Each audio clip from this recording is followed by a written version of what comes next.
And they didn't lose a gun either, so not too bad. The main thing that AGAiN can't do is lose this round. They have to win this round for any chance of this half being redeemed. Because SK can just they got right good back. spawns though, so if they just rush up them, maybe.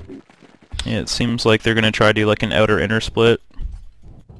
Very Delpan's quickly. actually in the old school op position that people always used to take.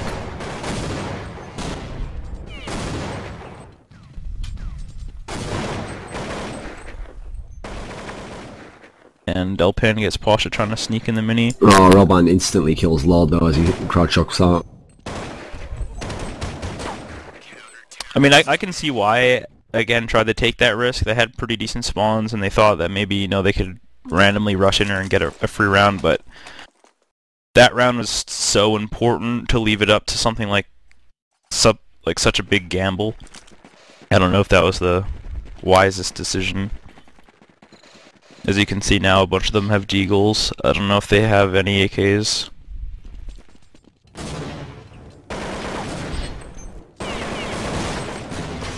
Pasha has an AK, I guess, with Cuban.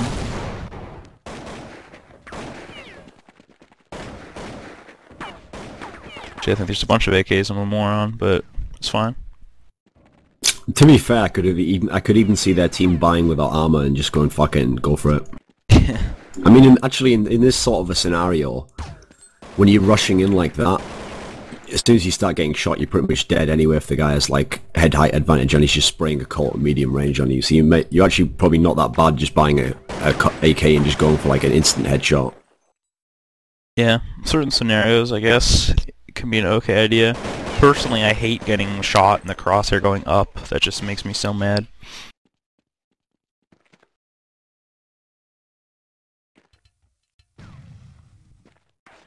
Looks like they're going to try and go through mini here. Base is in a really good position to stop it. They actually have a... Oh, Taz. Nice reaction on face. Delpan's actually in a decent spot to get 2 kills here if he picks the right timing. And Taz was ready for it. So that's 2 rounds for AGAiN. What do you think if they get these last 2? Do you think they have a chance of coming back on CT? Probably not, just based on the fact that... I mean, SK can choke sometimes, but I don't really think this is the sort of game where they'd be that pressured that they would. And the way the game's going at the moment, I mean, how could SK not eventually just, like, even by accident, get the rounds they need? Yeah. I think the key would just be to get pistol around in first gun, and then when you have that advantage of like a 4-0, 5-0 type lead, I mean, I don't think they would get 4 free rounds from SK, but because they would probably force buy, but I think when you get that kind of rounds and you are down so big, you can start playing more risky with the money, and you can kind of just make plays you wouldn't normally just because of the fact that they have so many rounds, and you kind of have to... I feel like sometimes you have to do something a little bit random to try to get yourself back in a game. I mean, the bad thing for AGAiN as well is that Cuban and Lord are actually playing like the worst out of their team, or the least on form, and I've noticed on their team, like they're the players who get put in a lot of like 1vx situations just by the nature of how their team's set up, so like they're pretty much relied on to at least win a few of them, you know. Yeah. Well, Lord has come up pretty clutch in his time with this team, and I think like he's a pretty big reason why they win some of their really close matches. Even if it is Neo getting 35 kills, he does get, you know, those 1v2s and... Well, I always thought, actually, before Navi were around, he was essentially doing like what Senya does in Navi now, where like in theory he's the worst player, but he's good in different areas where it makes up for like other deficiencies in the team, you know, like winning 1vx situations, or like being in a really good backup situation where you play passively to just hold a spot. Which actually I think sometimes FX's problem, that he tries to like go outside that role a bit now, and then sometimes it causes problems for them. Yeah, I mean, from what I've heard is that queuing calls really heavily around Neo and Pasha. And the other two, I don't know if you ever remember an interview with Luke a long time ago, but when they first started winning, All those guys seem to kind of annoy that Neo got all the credit. And I mean, I'm sure it is annoying when someone on your team is getting all the credit when you're winning and you feel like you deserve some, but putting Neo in those positions to get you the frags should be your main priority. Oh, their team still... I mean, they've toned it down a bit now, but even as short a time as maybe like a year and a half ago, all of their team would get fairly mad if you suggested that Neo was like the star player in their team. Yeah, which is kind of ridiculous. It's ludicrous of all the teams in the world as well to be like that.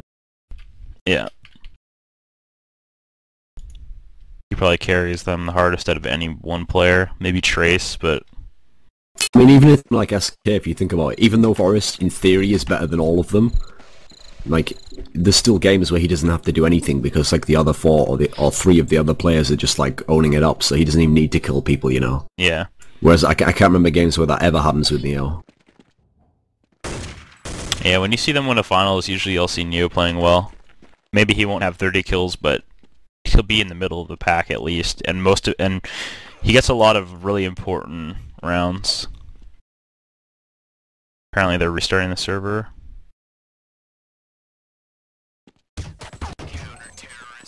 Yeah, seeming a bit annoyed. Some high technological stuff.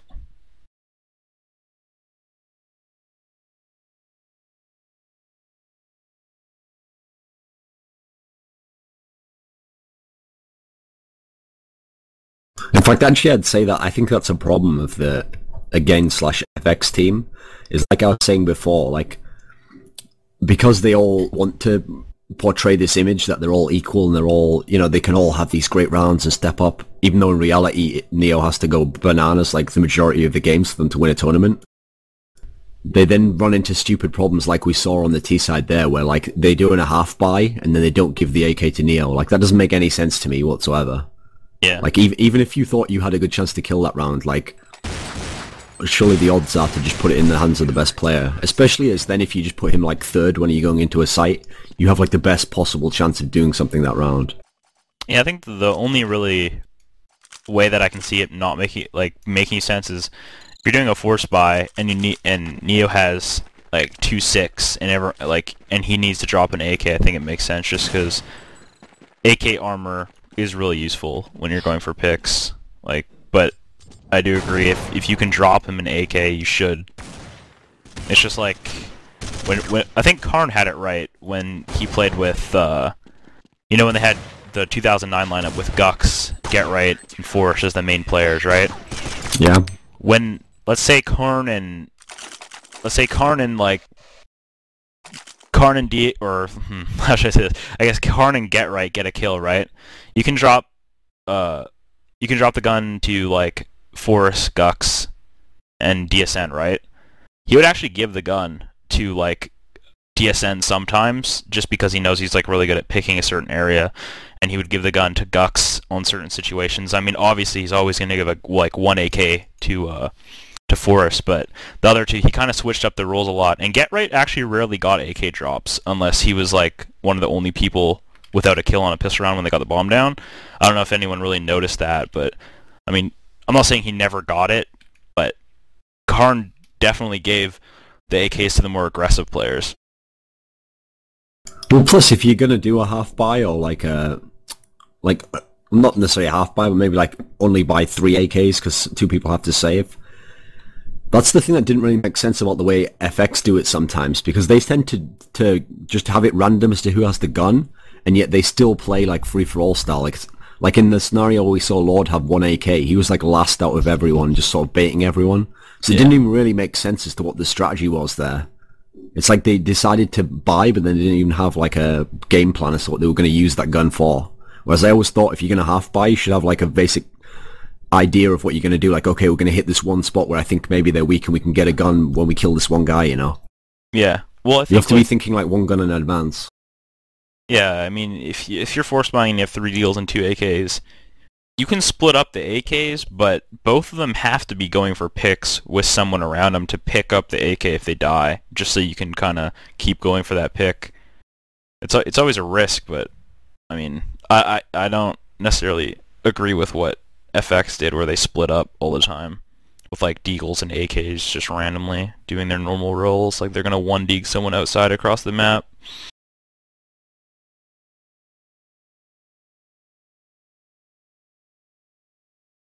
Another game pending here. Guess everyone's probably pretty used to that by now.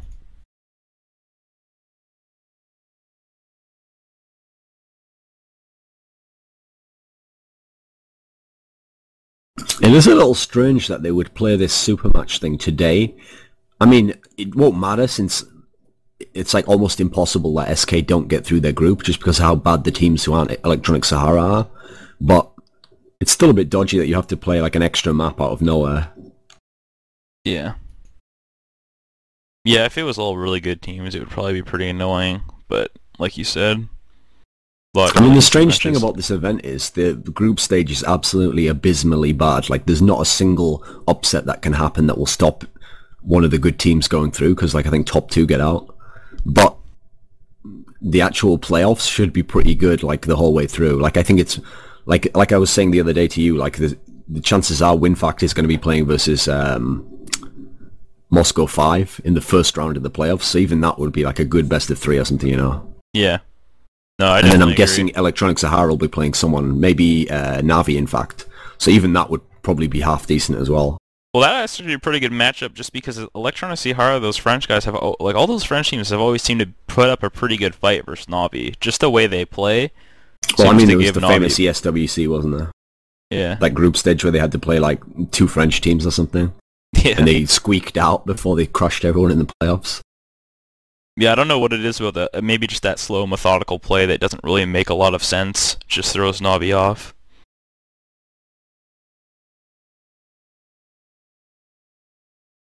Like Emulate was famous for in 2007 when they just kind of flew up a map and held. Though.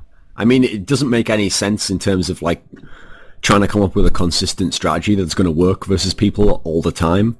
But it's one of these strategies where it's, like, mildly retarded, so if you just stick with it, like, it confuses everyone. Yeah, I mean, it definitely does confuse people just because they never know what site you're going to go to. Like, unless they push into your crosshair what you want because you're holding, but otherwise, like, yeah. They can't really get info on a map like Train, especially, like, you can't really push anywhere for info, so they can just hold around the whole map. There's nothing they can really do. Which has got to be kind of annoying for teams like Navi who kind of like to rotate around. Plus, I always thought with the top French teams, they're almost like deluded in how good they think they are. Like, they actually seem to think that they have a chance when they play versus the really good teams. Whereas if you watch teams from countries like, let's say, like Spain or Germany, like a team like an attacks level team where they're like good in their own country but they're not going to be good internationally, you can tell when those teams play like they know they're not as good as like the top teams they're playing, whereas the French teams actually seem to believe that they're actually good, which can work for you, as bizarre as it sounds. Yeah, I think there's been a lot of like French lineups over the years that you thought could always have potential, but none of them really did anything. I mean, that Emulate team is probably the best French team in the last Ever? 5 years, yeah. And they only won 1 tournament. I mean, they did play really solid for the rest of the year, I think. At most of those tournaments at ESWC, they actually... FX won that was the next year. But... Oh yeah, that was 2008. That was 2008, wasn't Sorry, it? But they did... No, yeah. they did actually after... I'm guessing it was before World Cyber Games was when they actually had quite a decent game goon as well. Like, I think they beat Fnatic or something before Fnatic won the tournament. Oh yeah. Yeah, something like that. But I think string... MSX had to go nuts, though. Yeah. I mean, MSX was, like, actually probably one of the most underrated players, I think, for how insane he was. Like, I actually used to be a big MSX fanboy back in the day. That guy was pretty insane. Like, he was another version of kind of like a Neo. Like, that team relied on him to get a lot of frags for them to win. And he did it a lot differently than, like, Neo and Force did. Neo and Force kind of, you know, what they're rifling around getting picks. He rifled on CT sides. He would buy an M4, but on T sides he would always op. He would always op on every map. Obviously not Nuke, but if you watch him on like Train, Dust 2, Inferno even, he would just be opping on T side all the time. I don't know if he felt like it let him open things up, or he was just